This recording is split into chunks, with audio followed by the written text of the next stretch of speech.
आज हम नवरात्रि पर कुछ चर्चा कर लें, क्योंकि आज नवरात्रि है और नवरात्रि का पहला दिन है। आज के दिन आपको क्या करना चाहिए, कुछ चर्चा हम आपके लिए करते हैं। जैसे आज नवरात्रि है तो आप सभी को आज घर में दीपक जलाकर पूजा करनी चाहिए। और नवरात्रि का अर्थ कई लोग कहते हैं, आप लोग समझते नहीं है, सनातन धर्म की गूढ़ता को लोग जानते नहीं हैं। आज नवरात्रि में केवल माता जी की पूजा नहीं होती, इन नवरात्रियों में आप जिनकी पूजा करेंगे उनकी पूजा सिद्ध हो जाएगी। ये नवरात्रियों की महिमा है। जो पूजा आप करते हैं ना, ये 9 दिन ये ईश्वर की तरफ, ईश्वर इस समय पृथ्वी के बिल्कुल करीब होते हैं भक्तों की पुकार सुनने के लिए। कुल मिला के ये कहें कि जैसे गर्मियों की छुट्टी में आप लोग मन बना लेते हैं, चलो घूम आवे, अब बच्चों की पढ़ाई लिखाई नहीं है, चलो थोड़ा कहीं घूम आवे, तो कोई कहीं कोई कहीं गर्मियों की छुट्टी में लोग निकल जाते हैं। उसी तरह भगवान साल में 2 बार पृथ्वी के समीप आते हैं देखने के लिए कि भक्तों का क्या चल रहा है। तो 9 दिन का भगवान छुट्टी का टाइम निकाल के 9 दूनी 18 साल में 18 दिन, नवरात्रि के 9 दिन ये, नवरात्रि के 9 दिन वो। इन नवरात्रियों में विशेष रूप से कौन, माँ अपने बच्चों को देखने आती है कि मेरे बच्चे कैसे हैं। हम सभी कौन हैं, बच्चे हैं। किन के बच्चे हैं, माँ। कौन है वो हमारी माँ, कौन माँ, कौन माँ। कोई कहे अम्बे माँ, कोई कहे दुर्गा माँ, कोई कहे लक्ष्मी माँ, कोई कहे भद्रकाली माँ, कोई कहे काली माँ, कोई कहे चंडी माँ। तो ये बताओ देवियां कितनी होती हैं, बोलो मेरी माँ।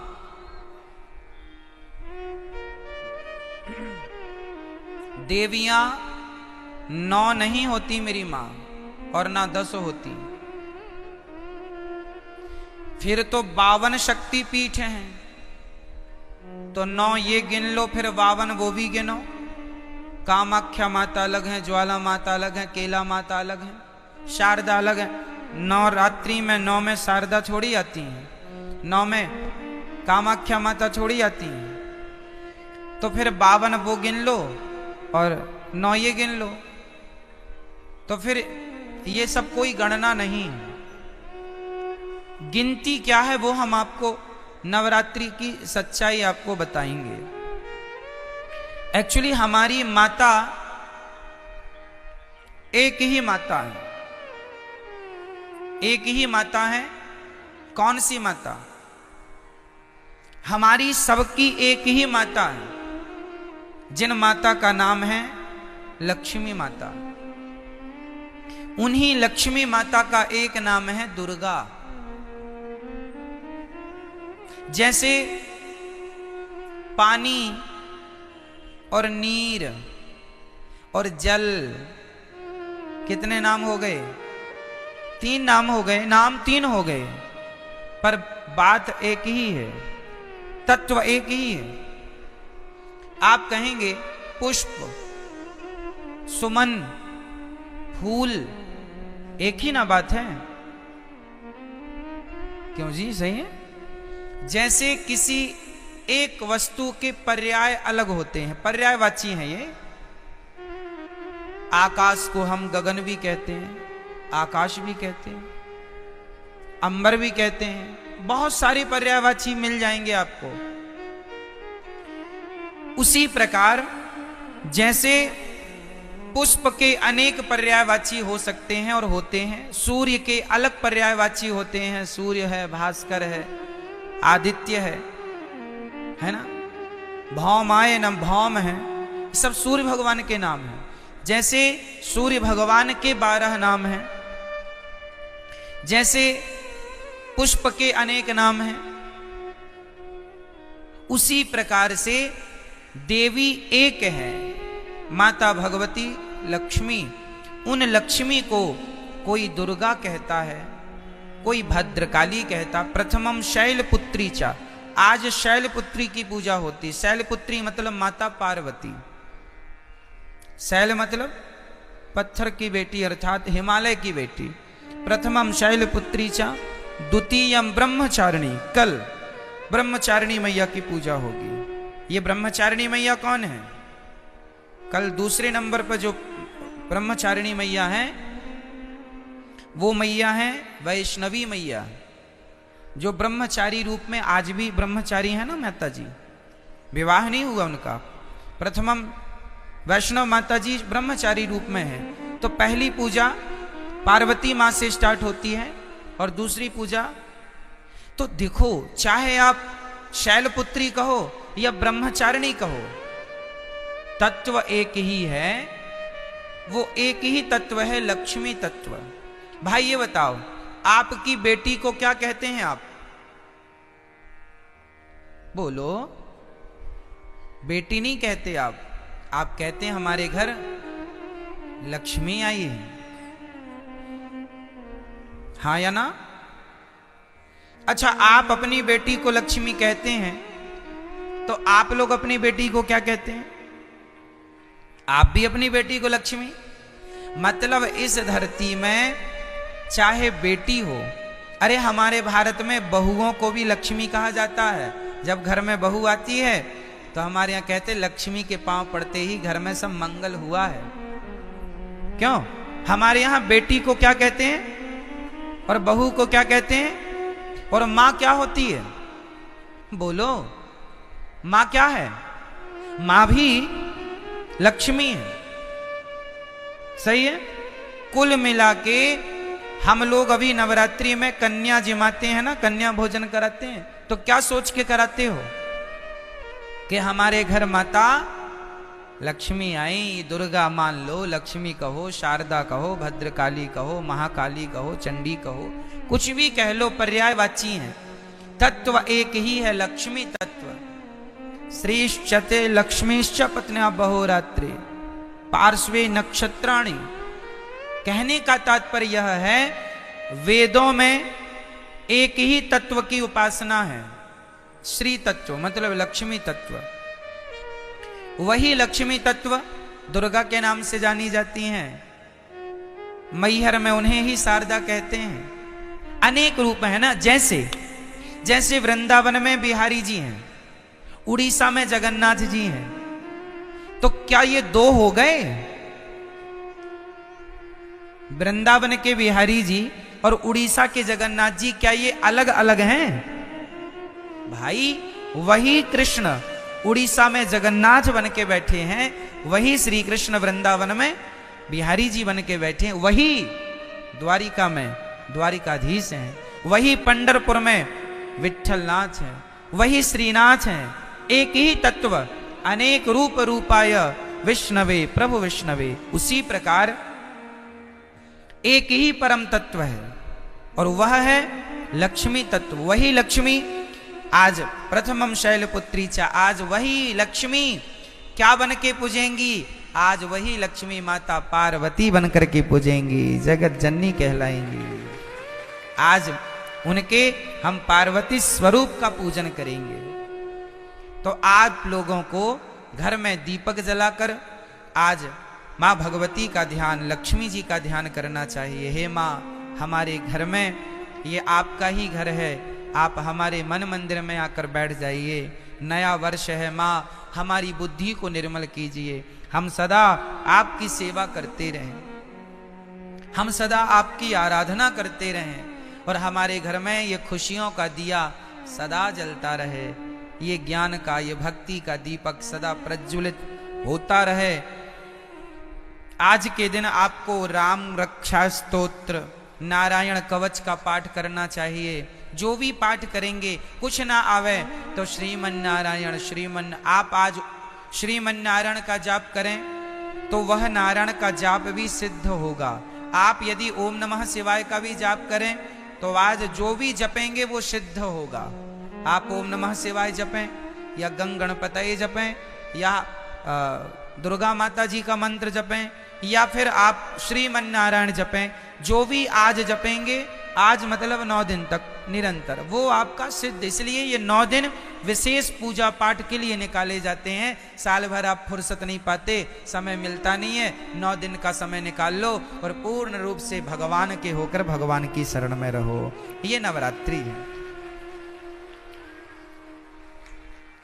ठीक है। जो आप जपेंगे उसमें आपको सिद्धि प्राप्त होगी। तो इसलिए इन 9 दिनों में बहुत अच्छे से हमें अपना जीवन आनंद पूर्वक व्यतीत करना चाहिए।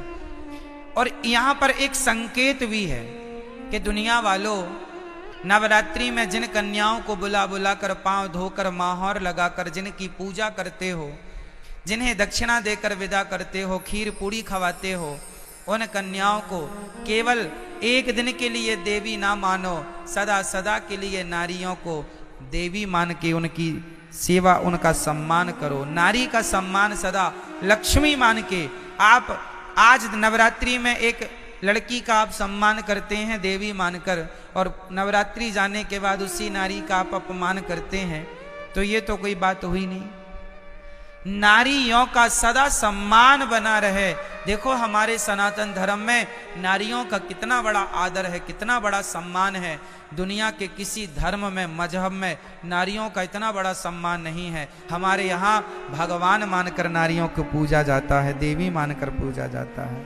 और केवल नवरात्रि में नहीं, नवरात्रि आई तो नवरात्रि के द्वारा तुम ये मान लो कि भाई ये सदा सर्वत्र पूज्य है। नारी तो सदा पूज्य है, केवल नवरात्रि में नहीं, ऐसा नहीं, सर्वत्र, सब जगह, हमेशा 365 दिन। तो नवरात्रि की बड़ी महिमा है। इन नवरात्रियों का पूजन भागवत जी में आता है कि भगवान श्री कृष्ण के जब जामवंत जी से युद्ध करने भगवान गए, तब उनकी अनुपस्थिति में 9 दिन का द्वारिका में एक महायज्ञ हुआ था देवी जी को प्रसन्न करने के लिए। तो नवरात्रि तो भगवान श्री कृष्ण भी मनाते थे, नवरात्रि तो भगवान श्री राम भी मनाते थे। तो आप सभी को नवरात्रि की लाखों लाख शुभकामनाएं, बधाई, आपका जीवन मंगलमय हो। आज के दिन आप लोग अपने घर में कम से कम एक कन्या को बुलाइए शाम को, और एक कन्या का भोजन कराइए। आज शाम को ही बुला लेना, क्योंकि अब तो 3 बज गए हैं। अब कल से सुबह बुला के कल 2 कन्याओं को खिलाना। पहले दिन एक कन्या को भोजन कराना चाहिए, एक से ज्यादा भी हो जाए चलेगा, कम से कम एक। पहले दिन हमेशा एक कन्या, दूसरे दिन 2 कन्या, तीसरे दिन 3 कन्या, चौथे दिन 4, 5वें दिन 5, छठे दिन 6, 7वें दिन 7, 8वें दिन 8 और 9वें दिन 9 कन्याओं का भोजन करें। आप नवरात्रि में कुछ लोग व्रत रखते हैं, अच्छा है। जो नहीं रखे हैं वो नवरात्रि के अंत में अर्थात नवमी का व्रत, 3 व्रत तो हमें करने ही चाहिए। नवरात्रि का लोग करते हैं, अच्छा है, परंतु 3 व्रत, पहला एकादशी, दूसरा रामनवमी और तीसरा कृष्ण जन्माष्टमी, ये हम वैष्णवों के श्रेष्ठ व्रत हैं, हम भारतीयों के, ये व्रत तो करने ही चाहिए। तो ये व्रत का अर्थ होता है उस दिन ज्यादा से ज्यादा भगवान का चिंतन, और अपने घर में कन्याओं को जरूर बुलाकर उनका सम्मान करके उनको आदर सहित भोजन कराइए, चरण धोइए। और यदि कन्या ना मिले तो कोई बात नहीं, अपनी माँ के चरण धोकर अपनी माँ को श्रद्धा से भोजन कराओ, ये सोचकर कि ये भगवान है, माँ है। माँ आपके घर में कन्या ना हो तो माँ तो है, तो माँ की चरण धोकर माँ का सम्मान कीजिएगा, ठीक है। ये नवरात्रि में देवी का पूजन, तो देवी तुम्हारी माँ देवी नहीं है क्या? क्यों? माँ से बड़ी कोई देवी है? इसलिए अपनी माँ। कई लोग ना अभी इस नवरात्रि में तो नहीं, जो अगली नवरात्रि आएगी वो नवरात्रियों में, उस नवरात्रियों में लोग माता जी घर घर बिठाते हैं, हर गली चौराहे में माता जी बैठती हैं ना। हम कहते हैं कि आप मिट्टी की माता जी बनवा के बिठाते हैं, अच्छा है, सम्मान कीजिए, श्रद्धा रखिए, अच्छा है, सब ठीक है। पर वो माता जो मिट्टी की बनी है उन माता में श्रद्धा तो रखिए, पर उनसे ज्यादा उस माता में श्रद्धा रखिए जो परमात्मा ने बनाई है, जिसे आप अपनी माँ कह के बुलाते हैं। माता, उसका तो असली नाम माता ही है, माँ है। विडंबना तो ये है कि आज लोग मंदिरों में जाके माता जी को तो जल चढ़ाते हैं, माता जी की जय जयकार करते हैं, पर खुद की माता जी भूखी मर रही हैं, खुद की जन्म देने वाली माता प्यासी मर रही है, और आप जय माता दी के नारे लगा रहे हैं। इससे फायदा क्या है ये बताइए। कई लोग ना बड़ी होड़ करते हैं, खासकर नवरात्रियों में। क्या होड़ करते हैं कि उन्होंने भंडारे में 50,000 खर्च किया, हम 1 लाख का भंडारा करेंगे। उस कॉलोनी में 2 लाख का भंडारा हुआ, हम 3 लाख का भंडारा करेंगे। क्या होगा इससे? तुम देवी को खुश कर लोगे? अरे ये ना देखो कि भंडारा कितना बड़ा करना है। ठीक है, जरूरतमंदों को भोजन कराना जरूरी है, ठीक है, कराना चाहिए, अन्नदान श्रेष्ठ दान है। पर ये मत भूलिए कि आप अपनी 50,000 का भंडारा तो आप करा रहे हैं, सबको खिला रहे हैं, पर खुद की माँ बुढ़ापे में अलग बनाकर खा रही है, तो आप कौन सी देवी को खुश कर रहे हैं? क्या आपके इस व्यवहार से आपकी खुद की माँ भूखी मर रही है और आप सबको भरपेट भोजन कराएं, क्या आपके इस व्यवहार से माँ भगवती प्रसन्न हो जाएगी? इसका विशेष ध्यान रखना चाहिए। और हम सभी को इंसानों को भगवान मानना चाहिए। किसको भगवान मानना चाहिए? हमारी माँ भगवान है, हमारे पिता भगवान है, हमारे पति भगवान है, हमारे गुरु भगवान है, हमारे अतिथि भगवान है। जो इनमें भगवान का दर्शन कर लेगा वो फिर पत्थरों में भी ईश्वर का दर्शन कर लेगा। जो इंसानों में ना कर पाया वो पत्थर कभी नहीं पूजता रहे, झूठा पूज रहा है, झूठे ही है ना।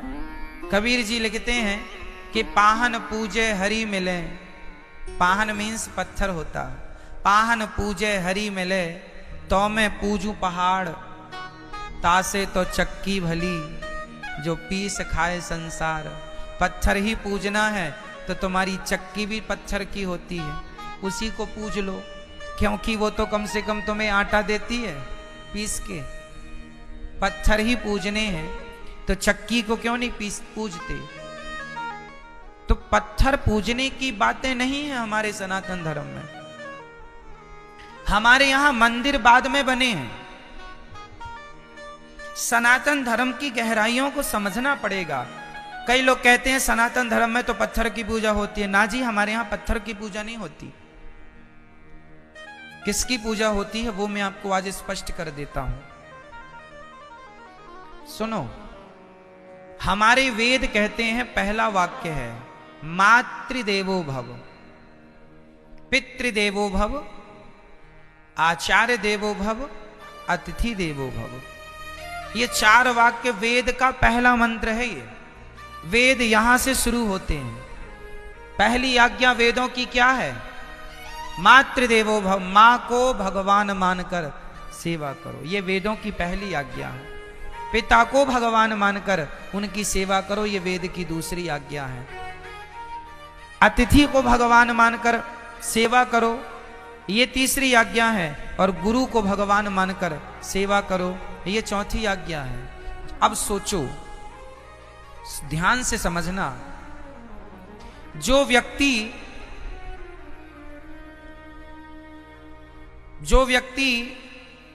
पहाड़े में काखा गाघा को समझ लेगा, भाई अखबार में भी काखा गाघा ही लिखा है, पर अखबार के काखा गाघा को समझने के लिए पहले आपको कौन सा काखा गाघा पढ़ना पड़ेगा?